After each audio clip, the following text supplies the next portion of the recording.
Most welcome dear students, मैं संतोष सिंह आप सभी लोगों का स्वागत करता हूं आपके अपने यूट्यूब चैनल डीजी सर पर।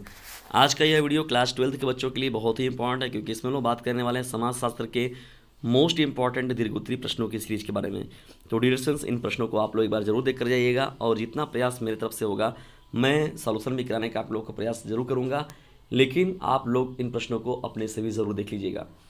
चलिए स्टार्ट करते हैं आज के इस महत्वपूर्ण प्रश्नों की सीरीज का। इसमें पूरे के पूरे मोस्ट इंपॉर्टेंट प्रश्नों की सीरीज को शामिल किया गया स्टूडेंट्स। यदि इतना आप प्रश्न को तैयार कर लेते हैं तो समाजशास्त्र के आप अथवा वाले भी प्रश्न कर जाएंगे। जानते हैं कि जो आपको दीर्घोत्तरीय प्रश्न मिलता है तो उसमें आपको अथवा वाला भी मिलता है कि या तो इसको कीजिए या तो इसको कीजिए। यदि आप इस पूरे के पूरे प्रश्न को सीरीज को देख जाएंगे ड्यूरेशन, तो मैं पूरा यकीन के साथ आपको बता रहा हूँ कि आप उस वो भी प्रश्न कर जाएंगे और उसके अथवा में जो दिया रहेगा दोनों का दोनों कर जाएंगे। तो ड्यूरेशंस एक बार इन प्रश्नों को देखकर जरूर जाइएगा।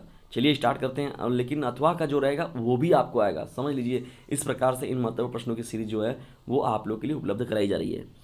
पहला हम लोग का प्रश्न है ड्यूरेशंस, मृत्यु दर और जन्म दर का क्या अर्थ है। इंपॉर्टेंट प्रश्न है, मृत्यु दर और जन्म दर का क्या अर्थ है, कारण स्पष्ट कीजिए कि जन्म दर में गिरावट अपेक्षाकृत धीमी गति से क्यों आती है, जबकि मृत्यु दर बहुत तेजी से गिरती है, क्यों। ड्यूरेशंस देखिए, पहले तो जन्म दर और मृत्यु दर क्या होता है, कैसे फार्मूले से हम लोग इनको निकालते हैं, और क्या कारण है कि ये धीमी गति से गिर रहा है तो धीमी गति से क्यों गिर रहा है, और तेज़ी से बढ़ रहा है, तेज़ी से वृद्धि हो रही तो क्यों हो रही है। तो इन सभी के बारे में हम लोग को पूरा का पूरा डिटेल में बात करना है, और जाने डिस्कस किए दीर्घोत्तरीय प्रश्न है आप लोग का। दूसरे प्रश्न की ओर हम बढ़ते हैं, मातृवंशी परिवार से आप क्या समझते हैं। देखिए डिस्कस, यहाँ पर मातृवंशी और पितृवंशी दोनों जो प्रश्न हैं इंपॉर्टेंट बन जाते हैं। तो यहाँ पर मैंने देखिए शामिल किया हुआ है, मातृवंशी परिवार से आप क्या समझते हैं। तो केवल 2 नंबर का डेफिनेशन नहीं है कि जिस पर माता मतलब परिवार के मुखिया के रूप में माता को लिया जाता है, या मुख्य रतियाँ वो देखती है पूरी चीज़ों को। तो केवल इतने पर लेके आपको काम नहीं करना है, आप लोग को यहाँ दीर्घ उत्तरी में पूछा गया है। तो मातृवंशी परिवार का मतलब पूरा का पूरा डिटेल देना है इसमें, कारण परिणाम उपसंहार जो भी चीज़ें जानते हैं आप, प्रस्तावना परिचय कुल देते हुए आप हेडिंग वाइज बनाकर लिखिएगा। मातृवंशी परिवार से आप क्या समझते हैं, ये दूसरा आपका प्रश्न हो जाएगा।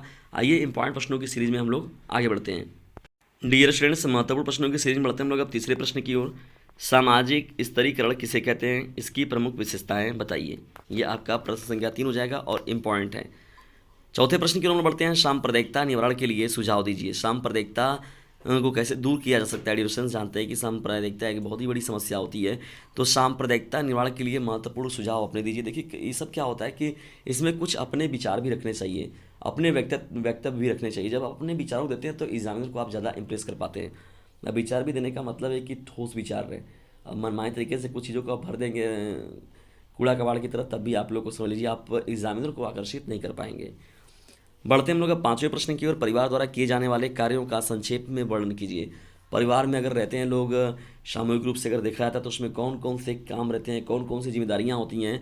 तो परिवार द्वारा किए जाने वाले कार्यों का संक्षेप में वर्णन कीजिए, ये हम लोग का प्रश्न संख्या 5 है, और मोस्ट इंपॉर्टेंट प्रश्नों की सीरीज में शामिल किया गया है।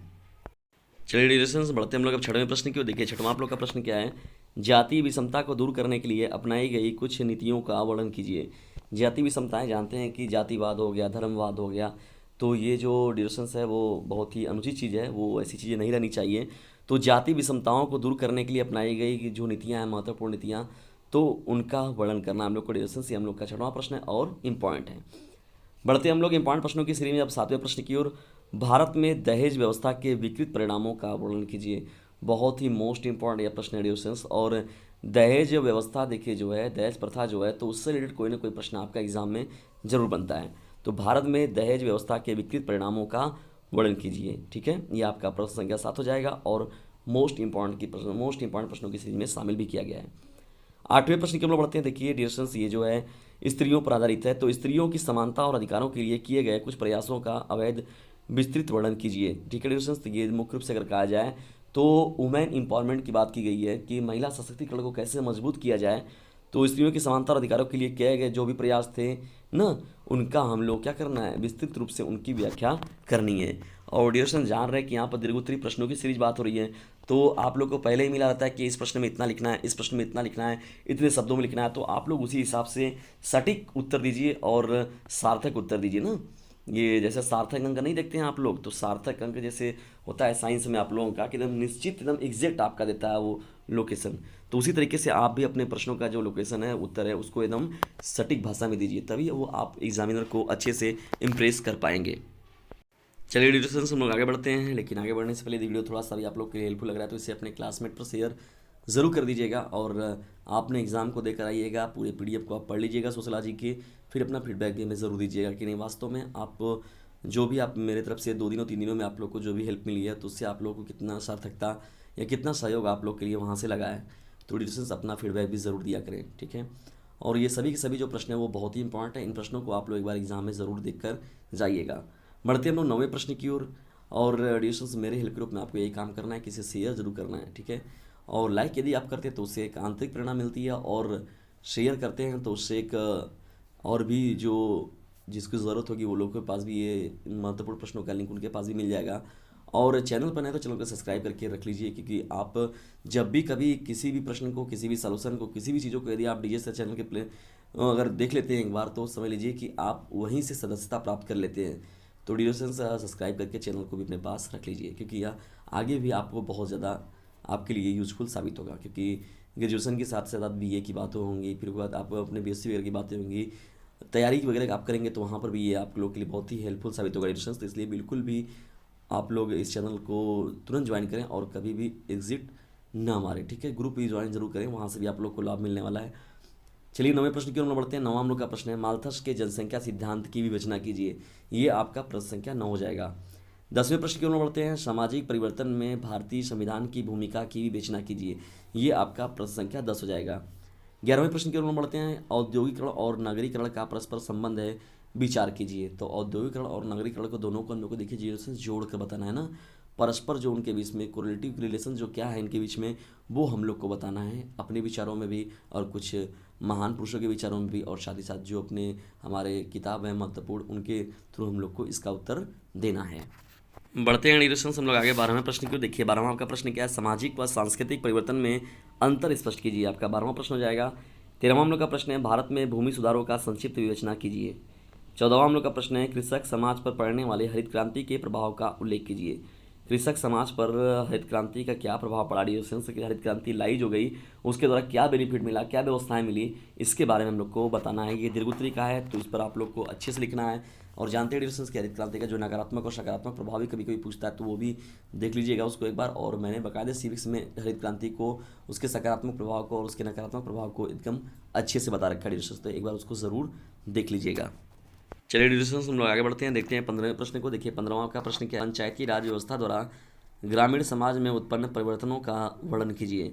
पंचायती राज व्यवस्था जानते हैं डिस्कशन बहुत ही महत्वपूर्ण है, और ये प्रश्न पूछने का पूरा संभावना बना हुआ है। समझ लीजिए कि पंचायती राज व्यवस्था जो है किस अनुच्छेद के थ्रू शामिल किया गया था, पंचायती राज व्यवस्था होती कहाँ है, कहाँ पर सबसे पहले लागू की गई थी, क्या इसके लाभ है, क्या इसके दुष्प्रभाव है, तो सब चीज़ों को देख लीजिएगा डिस्कशन, क्योंकि पंचायती राज व्यवस्था बहुत ही महत्वपूर्ण है समाजशास्त्र की दृष्टिकोण से अगर देखा जाए तो। बढ़ते हम लोग 16वें प्रश्न की ओर। देखिए सांस्कृतिक विविधता का क्या अर्थ है। सांस्कृतिक विविधता बहुत ही महत्वपूर्ण रीडिंग है, और यही तो हमारे भारतवर्ष की सबसे बड़ी खासियत है। सांस्कृतिक विविधता का क्या अर्थ है, और देखिए प्रश्न में भी आगे प्रेडिक्शंस मैंने अभी बोला भी था, और देखिए प्रश्न में भी शामिल है, भारत को एक अत्यंत विविधतापूर्ण देश क्यों माना जाता है। तो अपने कुछ विचार देना है, अपने कुछ तर्क देना है। 2-3 लाइनों से लिखने से तो आपका काम बनेगा नहीं, हेडिंग वाइज आपको लिखना है। तो भारत को एक अत्यंत विविधतापूर्ण देश क्यों माना जाता है, इसके पक्ष में जो है वो तर्क हम लोग को देना है। ये डिस्कशन हो गया 16वां प्रश्न आपका। चलिए डियर स्टूडेंट्स हम लोग आगे बढ़ते हैं, देखते हैं कुछ और महत्वपूर्ण प्रश्नों को। 17वां देखिए आपका प्रश्न क्या है, सामाजिक सर्वेक्षण किसे कहते हैं, इसके प्रमुख उद्देश्य बताइए। 18वां हम लोग का प्रश्न हो जाएगा, सामाजिक आंदोलन को परिभाषित कीजिए तथा इसके स्वरूपों की विवेचना कीजिए। सामाजिक आंदोलन को डिस्कशन देखिए लघुत्तरी में भी शामिल किया गया था, लेकिन यहाँ पर विस्तृत में भी इस प्रश्न को आप लोग एक बार जरूर देख लीजिएगा। 19वां हम लोग का प्रश्न है, भारत की जनसंख्या नीति पर प्रकाश डालिए। देखिए जनसंख्या पर मैंने पहले ही बताया था कि जनसंख्या से संबंधित जो भी महत्वपूर्ण प्रश्न है वो आपके पूछे जाने की संभावना बनी हुई है, ठीक है दोस्तों। तो ये आपका 19वां प्रश्न हो जाएगा, भारत की जनसंख्या नीति पर प्रकाश डालिए। चलिए स्टूडेंट्स हम आगे बढ़ते हैं, देखते हैं 20वें प्रश्न को। देखिए 20वां आपका प्रश्न क्या है, विकलांगों या जिन्हें हम लोग दिव्यांग भी कहते हैं, तो दिव्यांगों की प्रमुख समस्याओं का वर्णन कीजिए। कौन कौन सी समस्याओं को उन्हें झेलना पड़ता है, देखना पड़ता है, और समाज के दृष्टिकोण से देखा जाता है बहुत ही महत्वपूर्ण टॉपिक है। तो डिस्कशन 20वां प्रश्न एक बार आप लोग जरूर देख लीजिएगा। बढ़ते हम लोग अब 21वें प्रश्न की ओर। देखिए 21वां आपका प्रश्न क्या है, भारतीय समाज और संरचना हमें एक सामाजिक मानचित्र प्रदान करती है, इसकी व्याख्या कीजिए। भारतीय समाज और संरचना जो है हमें वो एक सामाजिक मानचित्र प्रदान करती है। तो कैसे करती है, क्यों करती है, क्या विशेषताएं इसमें, तो इसकी हम लोग को व्याख्या करनी है। ठीक है दोस्तों, ये थोड़ा सा तर्क पर आधारित ये प्रश्न है आपका। प्रश्न संख्या 21। 22वें प्रश्न की ओर बढ़ते हैं। भारत में जनजातियों का वर्गीकरण किस प्रकार किया गया। भारत में जनजातियों का वर्गीकरण किस प्रकार किया गया, ये हम लोग का प्रश्न जो है वो 22वां प्रश्न हो जाएगा। तो डियर स्टूडेंट्स, आज का ये महत्वपूर्ण रहा 22 प्रश्न। 22 समाजशास्त्र के दीर्घोत्तरीय प्रश्नों को शामिल किया गया है। आप इन प्रश्नों को एक बार ज़रूर देख लीजिएगा। यदि आप इन प्रश्नों को कर जाते हैं तो समझ लीजिए कि आपको अगर पेपर में 10 दिया रहेगा दीर्घोत्तरीय प्रश्न, 8 दिया जाएगा दीर्घोत्तरीय प्रश्न, तो ये यहीं पर से देखने को मिलेंगे। ठीक है दोस्तों, तो आपका अथवा वाला जो भी प्रश्न रहेगा सब का सब ये समझ लीजिए कि जो आज का मैंने बताया इस पेपर में डिस्कशन किया हुआ जितने भी प्रश्न, तो ये सभी प्रश्नों के अंदर ही आप लोग को देखने को मिलेगा। अब बाद में आप लोग अगर इन सभी को तैयार कर जाते तो बाद में आप लोग को ये चुनाव करना होगा कि दोनों में से मैं बेहतर कैसे लिख सकता हूँ, क्योंकि दोनों प्रश्नों को तो मैं जान ही चुका हूँ पहले से कि ये आएंगे ये भी आएंगे, लेकिन दोनों में बेहतर, इसीलिए जो 3 घंटे 15 मिनट का आपको समय मिलता है उसमें बेहतर तरीके से आप छाट लीजिए, फिर उसी प्रकार से आप अपने जवाब को दीजिए। तो डियर स्टूडेंट्स, यदि वीडियो थोड़ा सा भी आप लोग के लिए हेल्पफुल लगा हो तो इसे लाइक करें, शेयर करें और चैनल पर नए तो चैनल का सब्सक्राइब करना बिल्कुल भी ना भूलें। जल्द ही मिलते हैं हम लोग नेक्स्ट वीडियो में, तब तक के लिए टेक केयर, गुड बाय, जय हिंद, जय भारत। अपने स्वास्थ्य का ध्यान रखते हुए अपनी स्टडी को नियमित रूप से आप लोग जारी रखिए, क्योंकि ज़्यादा दिन अब दूर नहीं है। आप लोगों का जो ये संघर्ष का जो समय चला है, मुश्किल से आपको 4 से 5 दिन का बस आप लोगों के पास और भी आप लोग का और भी संघर्ष है। उसके बाद तो समझ लीजिए आप लोग को आनंद ही आनंद है। ठीक है, फिर उसके बाद आप लोग को तैयारी वगैरह कराया जाएगा, तो वो तो होता भी है, उसी मस्त मौला की तरह रहते भी लोग हैं और तैयारी भी करते हैं, लेकिन ये जो एक एग्ज़ाम का प्रेशर होता है वो एग्ज़ाम के प्रेशर से आप दूर हो जाएंगे। लेकिन जो समय बचा हुआ है उसको एकदम भरपूर उसका उपयोग करिए और बेहतर तरीके से एग्ज़ाम में लिखने का प्रयास करिए। थोड़ा ही लिखिए, एकदम सटीक लिखिए, ताकि एग्ज़ामिनर को आप प्रभावित कर सकें, और प्रभावित शैली से लिखिए ताकि एग्ज़ामिनर को आप ज़्यादा प्रभावित कर सकें और अच्छे से अच्छे स्कोर को आप पा सकें। और डीजे सर चैनल का भी एक आप मतलब उसको भी ब्रॉड लेवल पर आप लोग बनाने में आप ही लोगों की सार्थकता, यदि आप लोग का बेहतर परसेंटेज आएगा तो उसका जाहिर सी बात है भाई, उसका पॉजिटिव रिइंफोर्समेंट में अगर देखा जाए तो हम लोगों के लिए भी काम करेगा।